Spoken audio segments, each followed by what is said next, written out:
우리 옆에 분들한테 이렇게 인사하십니다. 잘 오셨습니다. 당신은 행복한 사람입니다. 인사합니다. 잘 오셨습니다. 당신은 행복한 사람입니다.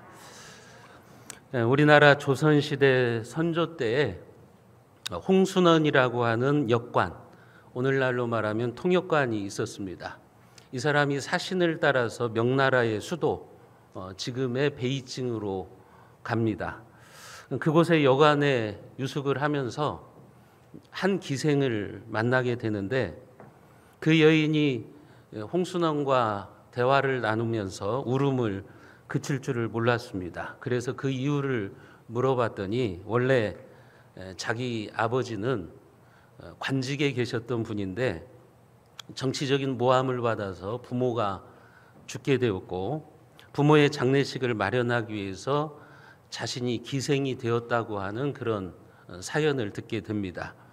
이 여인의 딱한 이야기를 듣고서 이제 홍순원이 자기 수중에 있던 교역을 위한 상업자금을 다 털어가지고 그 여자의 부모의 장례식을 쓰도록 하고, 또 기생의 신분에서 자유를 찾아줍니다.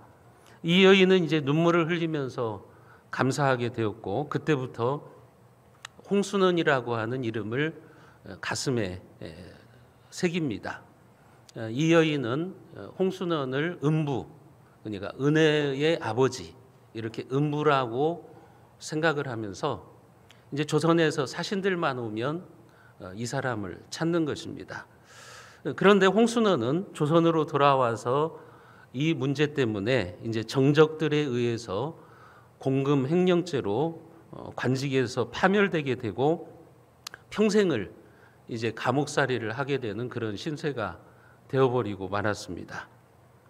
몇 년 후에 조선에 임진왜란이 일어났습니다.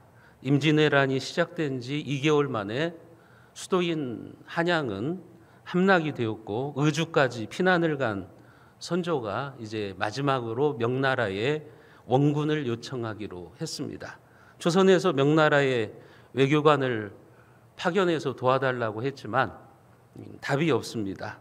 그 당시 나라가 쇠락기에 접어 있었던 명나라가 조선에 군대를 파견하는 것을 쉽게 결정해 주지를 않았던 것입니다.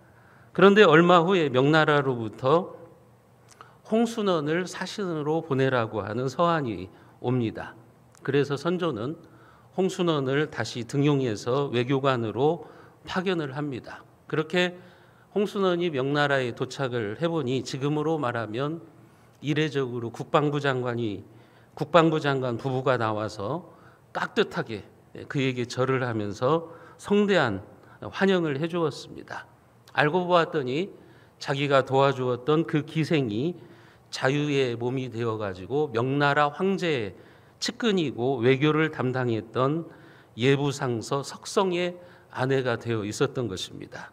결국 홍순원은 석성의 도움으로 원군 출병을 허락받았고, 풍전등화인 조선이 전세를 역전시킬 수 있는 결정적 기회를 얻게 됩니다. 조선은 명나라 군대와 연합을 해가지고 이 땅에서 일본군을 몰아낼 수가 있었습니다.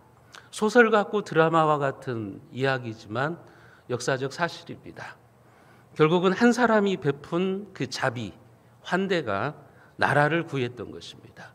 우리나라를 구했던 결정적인 계기가 바로 홍순원이라고 하는 사람이 남에게 베풀었던 환대, 그 환대가 나중에 자기에게로 돌아와서 복이 되는 모습을 우리가 보게 됩니다. 환대라는 단어의 국어사전적 의미는 이렇습니다. 반갑게 맞아서 후하게 대접합니다. 이 환대에 대한 성경적 의미를 이렇게 말할 수 있을 것입니다.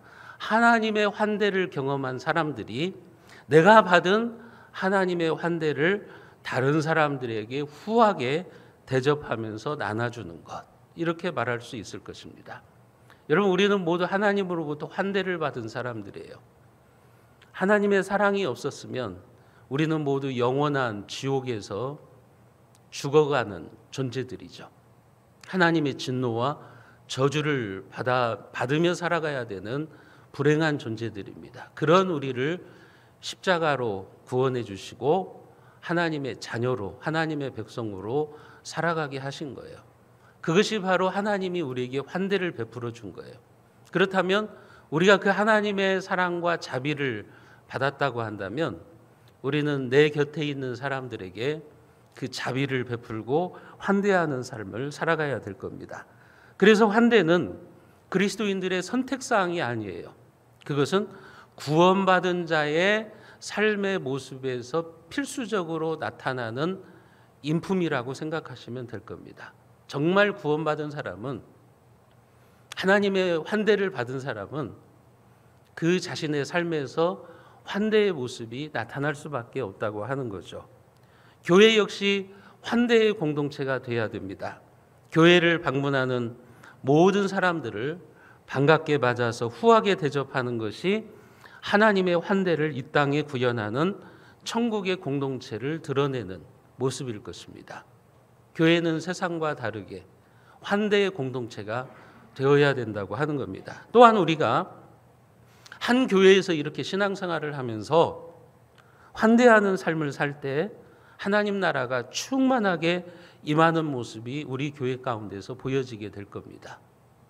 여러분들이 환대하는 삶을 사셔야 돼요. 서로를 후하게 대접하는 삶을 살아갈 때 우리 교회를 통해서 하나님의 나라가 강력하게 나타나는 거죠. 천국의 공동체가 이루어질 수 있다고 하는 겁니다. 오늘 말씀에서도 우리는 환대를 잘해가지고 하나님께 복을 받는 믿음의 조상 아브라함의 모습을 보게 됩니다. 어느 날 아브라함이 정오에 장막문에 앉아 있었습니다. 이 고대 근동 지역은 다 장막을 치고 살았잖아요. 텐트, 유목민들이 텐트를 치고 살았던 것처럼 그렇게 장막문 앞에 앉아 있었는데 그때 아브라함의 눈에 뜨거운 태양볕 아래 서 있는 3명의 나그네가 보였어요. 이 고대 근동의 팔레스타인 지역은 지금도 여러분 뜨거운 지방의 나라들은 그렇잖아요. 정오가 되면 사람들이 움직이지를 않아요. 지금도 뜨거운 나라의 국가들은 정오부터 시작해서 한 3시까지는 낮잠 자는 시간이에요. 남의 집을 방문하지 않는 그런 시간입니다. 아브라함이 정오에 자기의 장막 문 앞에 앉아서 휴식을 취하고 있는데 뜨거운 태양볕에 3명의 나그네가 다가오는 것을 보았어요. 가장 더운 시간이고 움직이기가 어려운 시간이기 때문에 아브라함이 그 나그네들을 보면서 그냥 모른 척 할 수도 있었을 거예요. 하지만 아브라함은 달려나가서 그들을 영접합니다. 그런데 그 3사람이 누구였는가 하면 한 명은 인간의 몸을 입고 찾아오신, 다시 말씀드리면 성육신 이전의 주님이라고 생각하시면 돼요. 한 명은 하나님이었고 둘은 천사였습니다. 오늘 창세기 18장 1절과 2절 말씀을 우리가 같이 한번 읽어보겠습니다. 여호와께서 마므레의 상수리 나무들이 있는 곳에서 아브라함에게 나타나시니라. 날이 뜨거울 때에 그가 장막문에 앉아 있다가 눈을 들어본즉 사람 셋이 맞은편에 서 있는지라. 그가 그들을 보자 곧 장막문에서 달려나가 영접하며 몸을 땅에 굽혀. 하나님께서 사람의 모양을 하고 아브라함을 찾아오셨기 때문에 아브라함은 그 사실을 알지 못했어요. 그러나 아브라함은 나그네들을 홀대하지 않고 그들을 환대합니다. 물을 가져와서 그들의 발을 씻겨줍니다. 이 지역은 모래와 먼지가 많아요. 그래서 샌들을 신고 다니기 때문에 남의 집을 방문하게 되면 그 집안의 사람, 그 집의 주인은 반드시 손님들에게 물을 떠줘야 돼요. 다리를 씻으라고, 발을 씻으라고 물을 떠주게 되는데 아브라함이 그렇게 했다고 하는 겁니다. 물을 가져다가 그들의 발을 씻게 하고 3절과 4절에 보면 상수리 나무 그늘에서 그들이 편히 쉬도록 배려를 하고 있습니다. 또한 아브라함은 5절과 7절에 보면 자기 아내 사라에게 가서 떡을 만들어라, 빵을 만들어라 그렇게 시키고 하인들에게는 송아지를 잡아서 맛있는 요리를 하라고 명령을 내립니다. 오늘 본문 2절에 보면 이런 표현이 나오죠. 아브라함이 곧 달려나가 영접했다. 이것을 통해서 우리가 무엇을 알 수 있죠? 아브라함의 환대가 형식적인 대접이 아니에요. 그냥 손님이 찾아왔으니까 그냥 의례적으로 그 당시에 사람들의 관습대로 의례적으로 하는 것이 아니라 그의 마음에서 우러나오는 최대의 예의를 갖춘 모습입니다. 그래서 그는 곧 달려나가서 영접했다. 그렇게 말을 하고 있는 거예요. 그러면서도 그는 겸손합니다. 아브라함은 나그네들에게 이렇게 말합니다. 4절과 5절에 보시면 물을 조금 가져오게 하사 당신들의 발을 씻으시고 나무 아래에서 쉬소서. 내가 떡을 조금 가져오리니 당신들의 마음을 상쾌하게 하신 후에 지나가소서. 당신들이 종에게 오셨음이니이다. 그들이 이르되 내 말대로 그리하라. 아브라함이 지금 뭐라고 말합니까? 나그네들에게 내가 물을 조금 가져올 테니, 그리고 내가 떡을 조금 가져올 테니 당신들이 내 집에 좀 머물러 있어라. 그렇게 간청을 하고 있는 거죠. 하지만 아브라함이 실제로 준비해 온 것은 조금이 아니에요. 조금이 아니라 엄청난 분량입니다. 6절에 보면요, 아브라함이 급히 장막으로 가서 사라에게 속히 고운 가루 세스아를 가져다가 반죽해서 떡을 만들라고 말하잖아요. 이 세스아는 어느 정도 분량인가 하면 오늘 우리식으로 따지면 9대 정도 돼요. 9대면 약 18kg. 쌀로 따지자면 여러분 한 포대 정도 되는 거예요. 세 사람을 대접하는데 이렇게 어마어마한 분량의 밀가루를 지금 사용을 하고 있는 거죠. 여러분, 이것을 보면 아브라함은 조금 대접하는 게 아니에요. 이 사람들을 지금 극진히 환대하고 있는 것을 우리가 보게 되는 것입니다. 여러분들의 집에 손님 셋이 왔는데 여러분 쌀 한 포대에 밥을 지었다고 생각하시면 되는 거예요. 그러니까 어느 정도로 아브라함이 환대를 했는지를 알 수가 있는 거죠. 거기에다가 7절에 보면 종들에게 기름지고 좋은 송아지를 잡아서 요리하라고 말을 하지 않습니까? 제일 좋은 걸로 2+로 준비해라. 그렇게 얘기를 하고 있는 거죠. 8절에도 보면 아브라함이 엉킨 젖과 우유와 그랬어요. 그러니까 오늘 우리식으로 말하면 아주 좋은 요거트를 준비해서 대접하라고 하고 있는 겁니다. 여러분, 이것이 환대의 정신입니다. 이것이 겸손한 환대의 정신이에요. 우리 그리스도인들이 가져야 되는 섬김의 정신인 겁니다. 정말 겸손하게 섬길 줄 아는 사람은요, 진실한 마음으로 섬길 줄 아는 사람은 자기가 상대방에게 많은 것을 주고도 어떻게 생각하냐면 내가 조금 대접했다고 생각하는 거예요. 그런데 베풀 줄 모르는 사람은 조금 주고도 많은 것을 주었다고 말을 하는 거예요. 이 사람들은 환대의 정신을 모르는 거예요. 교회도 마찬가지예요. 여러분, 성도들이 목회자를 대접하잖아요. 그럴 때 목사님, 저희들이 더 잘 대접해드리고 싶은데 조금밖에 대접해드리지 못합니다. 이런 마음을 갖는 게 이게 환대인 거예요. 근데 조금 주고도 우리가 이 정도 대접해주면 잘해주는 거지, 이런 생각을 품고 있다면 그 사람은 환대의 정신을 모르는 사람이에요. 성도들과 성도들의 관계도 마찬가지예요. 내가 누군가를 도와주었어요. 누군가를 섬겼어요. 그렇게 섬기고도, 많은 것을 섬기고도 겸손한 사람은 그렇게 말하는 거예요. 집사님, 권사님, 제가 더 많이 도와주고 싶은데 그러지 못해서 미안해. 이렇게 말하는 거예요. 그런데 섬길 줄 모르는 사람은 조금 주고 이제 그걸 나팔 부는 거예요. 내가 이렇게 도와줬다. 내가 이렇게 섬겼다. 하면서 나팔을 부는 거예요. 여러분, 그런 사람들은 환대의 정신을 모르는 사람들이죠. 아브라함을 보세요. 어마어마하게 지금 이 나그네들을 대접하고 있습니다. 그러면서도 조금이라고 말하고 있는 거예요. 내가 조금 당신을 대접합니다. 그러니 우리 집에 머물러 있어 주십시오. 그렇게 얘기를 하고 있는 거죠. 여러분, 오늘날 세상은 또 교회 역시 마찬가지죠. 사람들에게 우리가 너그럽지를 못합니다. 교회가 환대의 정신을 잃어버렸습니다. 그래서 내 떡은 내가 먹고 네 떡은 네가 먹어라. 남에게 관심이 없는 겁니다. 그래서 요즘 이런 우습게 말도 있죠. 시어머니가 김치를 담아서 아무 말 없이 아파트 경비실에 갖다 놓고 가면 그 시어머니는 100점. 근데 김치를 담아서 아파트 자기 집 문 앞에 놓고 가면 50점. 김치를 담아가지고 집안까지 들어오는 시어머니는 빵점이래요. 시어머니도 내 집에 들어오지 말라는 거예요. 싫다는 거예요. 가까운 가족조차 환대하지 못하는 이 시대의 씁쓸한 모습들을 보여주고 있는 거죠.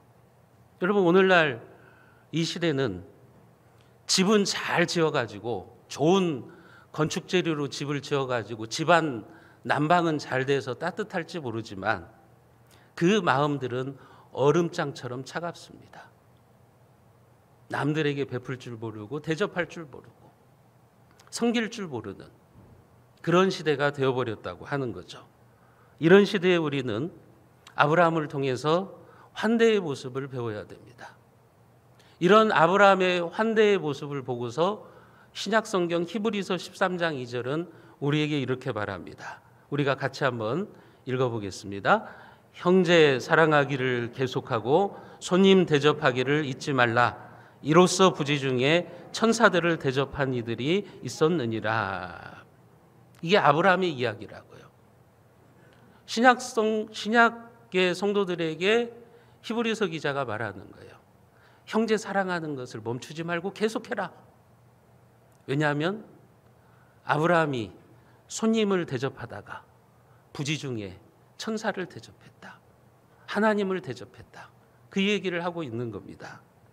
아브라함이 자기에게 찾아온 나그네들을 정성껏 대접했는데 그것이 사실은 자기도 알지 못하는 사이에 하나님을 대접한 것이 된 것입니다. 여러분, 그렇습니다. 오늘 또 하나님은 여러 가지 모습으로 여러분들을 찾아오실 수 있어요. 내 주변에 연약한 성도의 모습으로 여러분들을 찾아오실 수 있습니다. 선교사님들을 통해서 하나님이 우리에게 찾아오실 수 있어요. 그래서 우리가 그들을 어떻게 대접하는지 하나님이 보고 계실 수 있는 겁니다. 우리가 약한 미자리 교회를 돕고 선교사님들을 후원하는 것도 결국은 하나님을 대접하는 거죠. 그래서 바울은 로마서에 보면 뭐라고 말하냐면 기독교인들의 삶의 특징 중에 하나가 손님 대접하기를 힘쓰라고 하는 거예요. 초대교회 당시에는 나그네들이 참 많았어요. 그 나그네들, 그 손님, 지난 시간에 말씀드렸던 것처럼 순회 전도자들, 그들이 교회를 방문했을 때 그들을 대접하기를 힘쓰라고 하는 거예요. 환대의 정신을 가지고 그들을 섬기라고 하는 것이죠. 이런 측면에서 톨스토이는 그런 얘기를 했습니다. 사랑이 있는 곳에 하나님이 계신다. 하나님은 우리의 사랑이 있는 곳에 계시는 겁니다. 사랑하는 성도 여러분, 사랑이 있는 곳에 하나님이 임재하십니다. 환대를 통해서 하나님이 여러분들과 함께 계심을 나타내는 삶을 살아가시기를 바랍니다.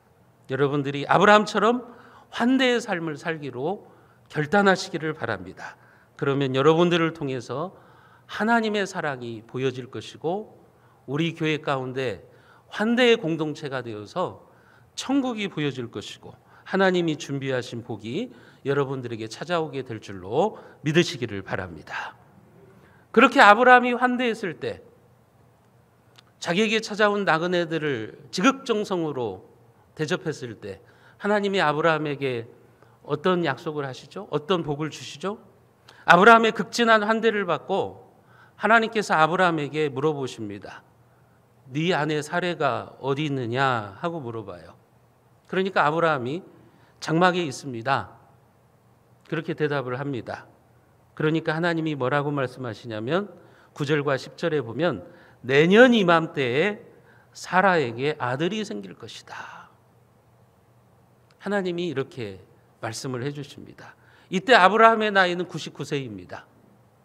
사레는 여성의 생리가 끊어진 상태입니다. 사라의 나이가 89세예요.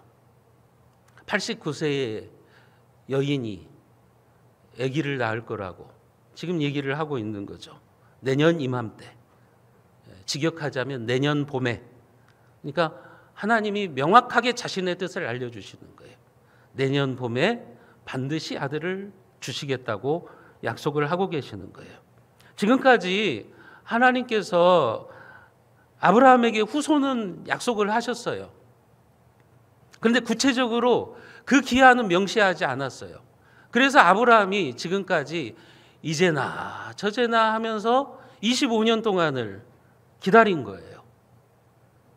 그러나 이제 하나님께서는 그 기한을 명확하게 말씀하세요. 내년 봄이다. 내년 봄에 너에게 아들이 태어날 것이다.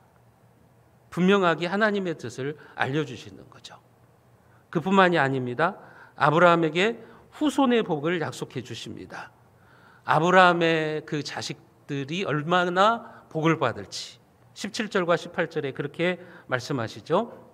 여호와께서 이르시되 내가 하려는 것을 아브라함에게 숨기겠느냐. 아브라함은 강대한 나라가 되고 천하 만민은 그로 말미암아 복을 받게 될 것이 아니냐. 이제 하나님께서 아브라함에게 그렇게 말씀하신. 이제 아브라함에게 내가 숨길 게 뭐가 있냐는 거죠. 하나님의 뜻을 다 알려주시겠다는 거예요. 하나님의 계획을 아브라함에게 다 알려주시겠다는 거예요. 그리고 아브라함은 강대한 나라가 될 거다. 천하 만민은 그로 말미암아서 복을 받게 될 것이다.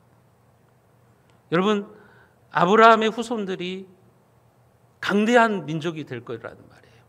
지금은 아브라함에게 자식 한 명이 없다고요. 그런데 아브라함이 이삭을 낳고 이삭을 통해서 12지파가 이루어지고 그들이 강대한 나라, 하나의 민족이 되는 거죠. 그 후손들이 잘 되는 복을 주시겠다고 하는 거죠. 여러분들이 다른 사람을 잘 대접하면 하나님은 여러분들에게 하나님의 뜻을 숨기지 않으실 거예요. 그뿐만이 아니라 여러분들이 베푼 것보다 더 큰 복을 주실 겁니다. 언젠가는 그 복이 나에게 돌아오든지 아니면 내 후손에게 돌아오든지 내 자녀들에게 돌아오든지 반드시 하나님께서 복을 주시겠다고 약속을 하고 있는 거예요. 아브라함의 환대를 받으시고 하나님께서 지금 이런 약속을 해주시고 있는 거예요. 신약 성경도 우리에게 그 사실을 말씀해 주세요. 디모데전서 6장 18절과 19절 말씀을 우리가 같이 한번 읽어보겠습니다. 선을 행하고 선한 사업을 많이 하고 나누어 주기를 좋아하며 너그러운 자가 되게 하라. 이것이 장래에 자기를 위하여 좋은 터를 쌓아 참된 생명을 취하는 것이니라. 선을 행하라는 거죠. 너그럽게 살아가라는 거죠. 이것이 장래에 미래에 자기를 위해서 좋은 터를 쌓는 거다. 이것은 우리가 미래에 완성되는 하나님 나라에서 얻게 되는 상을 말하기도 할 겁니다. 그러나 그것이 꼭 미래에만 적용되는 것은 아니죠. 여러분들의 장래에 지금 여러분들이 환대하는 삶을 살면 그것이 여러분들에게 돌아오게 되는 것이고 여러분들의 자녀들에게 후손들에게 돌아오게 되는 겁니다. 장래에 자기를 위해서 좋은 터를 쌓는 거라고 이야기를 하고 있는 겁니다. 그렇기 때문에 우리가 남에게 환대를 베푸는 것은 하나님의 은혜의 물줄기를 나에게로 가져오는 거예요. 여러분. 그 은혜의 물줄기의 방향이 나에게 흐르도록 하는 거예요. 그게 바로 환대라고 하는 거예요. 물론 이 환대는 우리가 환대를 당하면서 구원을 받는다는 말이 아니에요. 구원받은 자로서 하나님의 사랑, 하나님의 환대를 받은 자로서 당연히 환대의 삶을 살아가야 되는데 그렇게 우리가 살아갈 때 하나님은 우리를 모른 채 하시지 않으시고 복을 주시겠다는 거죠. 내가 베푼 만큼 하나님이 나에게 복을 주시겠다고 하는 거죠. 잠언 19장 17절에서도 이렇게 말해요. 가난한 자를 돕는 것은 하나님께 꾸어드리는 것이니 그의 선행을 갚아주시리라. 내가 내 옆에 있는 연약한 사람을 도와주었어요. 그것을 하나님께 꾸어드린 걸로 우리가 하나님께 꾸어준 것으로 보겠다는 거예요. 왜 그럴까요? 여러분, 우리가 다른 사람에게 환대를 베풀었어요. 근데 그 사람은 나에게 줄 수 있는 게 없는 거예요. 쉽게 말씀드리면 내가 가난한 사람을 도와주었는데 어렵고 힘든 사람을 내가 도와주었어요. 그런데 그 사람이 나에게 돌려줄 게 없잖아요. 갚아줄 게 없잖아요. 그런데 하나님이 대신 갚아주시겠다는 말이에요. 그 사람을 대신해서 하나님이 갚아주시겠다는 거죠. 이게 성경이 우리에게 가르치고 있는 섬김의 정신입니다. 환대의 정신이라고 하는 거예요. 성경은 그래서 우리에게 뭐라고 말씀하십니까? 받는 것보다 주는 것이 더 복되도다. 그죠? 받기만 좋아하지 말라는 거예요. 내가 줄 때, 내가 환대의 삶을 살아가면 하나님이 그것을 갚아주시겠다고 이야기를 하는 거죠. 마태복음 25장은요, 말세 시대에 이 땅의 성도들이, 하나님을 믿는 사람들이 어떤 삶을 살아가야 되느냐, 그것을 우리에게 가르쳐 주시는 말씀이에요.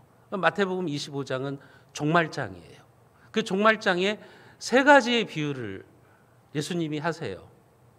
마지막 시대 예수님 올 때까지 우리가 어떤 삶을 살아가야 되는가, 그걸 세 가지 비유로 말씀해 주시는데, 첫째 비유가 뭔가 하면 우리가 잘 아는 열처인녀의 비유예요. 기름을 준비한 5처녀와 기름을 준비하지 못한 5처녀. 그러니까 기름을 준비하지 못한 5처녀처럼 미련하고 어리석은 삶을 살지 말라는 거예요. 정신을 바짝 차리고 살아가라고 하는 거예요. 신앙생활 대충대충 하려고 하지 말고 정신 똑바로 차리고 주님 오실 날을 준비하라는 거예요. 지혜로운 5처녀처럼 기름을 준비하라고 하는 거예요. 두 번째 비유가 뭐냐면 달란트의 비유예요. 우리가 잘 아는 달란트의 비유. 이 비유의 메시지가 뭡니까? 하나님이 우리에게 주신 은사를 땅에 묻어두지 말고 최대한 활용해서 봉사하라는 거죠. 교회만 왔다 갔다 하지 말고 자기 은사가 무엇인지를 알고 그 은사를 가지고 하나님 나라를 위해서 사용하라는 거예요. 그렇지 않으면 있는 것마저도 빼앗아 가시겠다고 하는 거예요. 그러나 그 달란트를 잘 활용하는 사람에게는 하나님이 더 주시는 거예요. 게으른 한 종의 달란트를 빼앗아다가 5달란트 받은 종에게 몰아주시는 거예요. 더 열심히 일하라고. 이게 이제 달란트 비유의 핵심이에요. 세 번째 비유가 뭐냐면 양과 염소의 비유가 나와요. 여러분, 이 양과 염소의 비유가 마지막 시대에 우리가 환대의 삶을 살아가야 되는 것을 가르쳐 주시는 말씀이에요. 이 양과 염소의 비유에 보면 마지막 날에 주님께서 모든 인간을 두 종류로 가르시잖아요. 그게 뭐예요? 양과 염소로 가르신다는 거예요. 양은 주님의 오른편에 있는 사람들, 염소는 왼편에 있는 사람들이죠.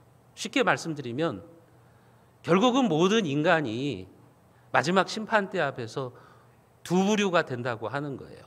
양과 같은 사람, 염소와 같은 사람. 양들은 구원받은 사람들, 염소는 구원받지 못한 사람들을 보여주는 거죠. 그런데 주님이 오른편에 있는 사람들에게 이렇게 말씀하세요. 내 아버지께 복받을 자들이여, 창세로부터 너희를 위하여 예비된 나라를 상속하라. 천국으로 들어가라는 말이에요. 복받은 자들이다, 이렇게 말을 해요. 그리고 나서 그들이 왜 복을 받은 자들인가를 말씀해 주세요. 주님이 이렇게 말씀합니다. 내가 굶주릴 때 너희가 먹을 것을 주었고, 내가 목마를 때 너희가 마실 것을 주었고, 내가 나그네 되었을 때 너희들이 나를 환대해 주었고, 내가 헐벗었을 때 너희들이 옷을 입혀 주었고, 내가 병들었을 때 너희들이 나를 돌봐 주었고, 내가 감옥에 갇혔을 때 너희들이 와서 나를 돌보아 주었느니라. 그렇게 말씀하시는 거예요. 그러니까 오른편에 있던 의인들이 이렇게 대답을 합니다. 주여, 우리가 언제 그랬습니까? 우리가 언제 예수님이 굶주리실 때 먹을 것을 주었고, 예수님이 목마를 때 우리가 마실 것을 주었고, 예수님이 나그네 되으셨을 때 우리가 언제 예수님을 대접해 드렸고, 예수님이 언제 옥에 갇혔을 때 우리가 예수님을 돌보아 주었습니까? 그렇게 얘기를 하는 거예요. 그러자 예수님이 이렇게 말씀하시죠. 너희가 여기 내 형제 중에 지극히 작은 자 하나에게 한 것이 곧 내게 한 것이다.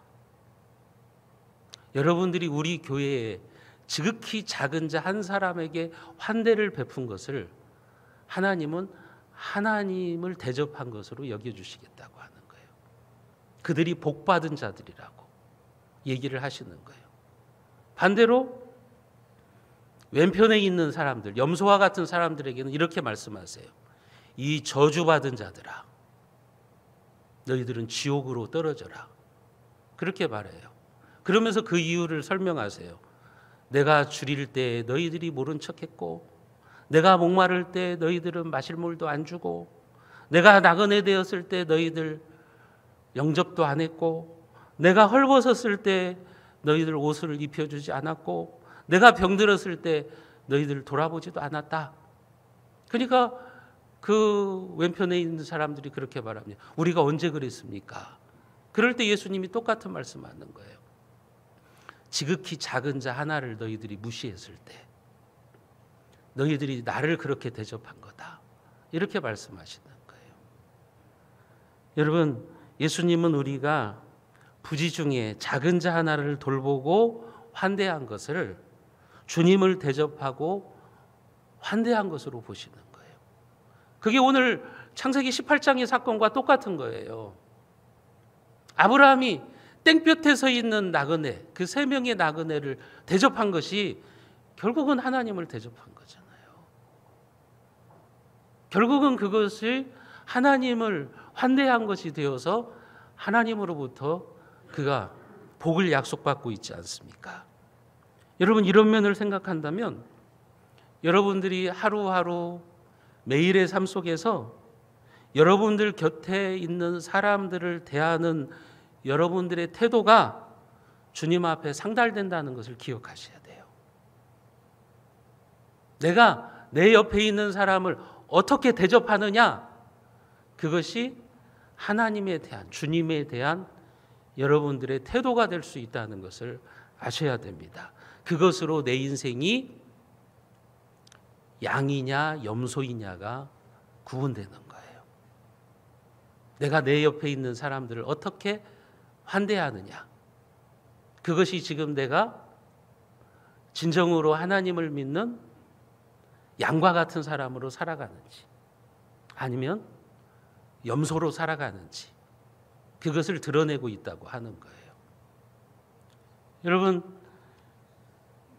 언제 어떤 모습으로 예수님이 여러분 곁에 찾아오실지 모릅니다.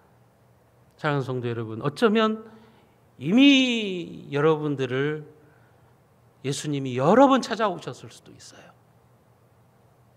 혹시 여러분들은 주님을 홀대하며 박대하지 않았습니까? 하나님께서는 오늘 저와 여러분들의 손이 주님의 손이 되기를 원하십니다. 아브라함처럼 환대하는 삶을 살아가기를 원하시는 거예요. 형식적인 환대가 아니라 내가 이만큼 해줬으면 잘해준 거지, 이런 태도가 아니라 많은 것을 주고도 더 주지 못해서 안타까워하는 그런 진정한 섬김의 정신을 가지고 살아가기를 원하시는 거예요. 여러분들이 그렇게 아브라함처럼 환대하는 삶을 통해서 하나님이 여러분들의 인생의 계획을 알려주시고 여러분들의 삶의 복으로 갚아주시는 그런 은혜를 누리시기를 주님의 이름으로 축원드립니다.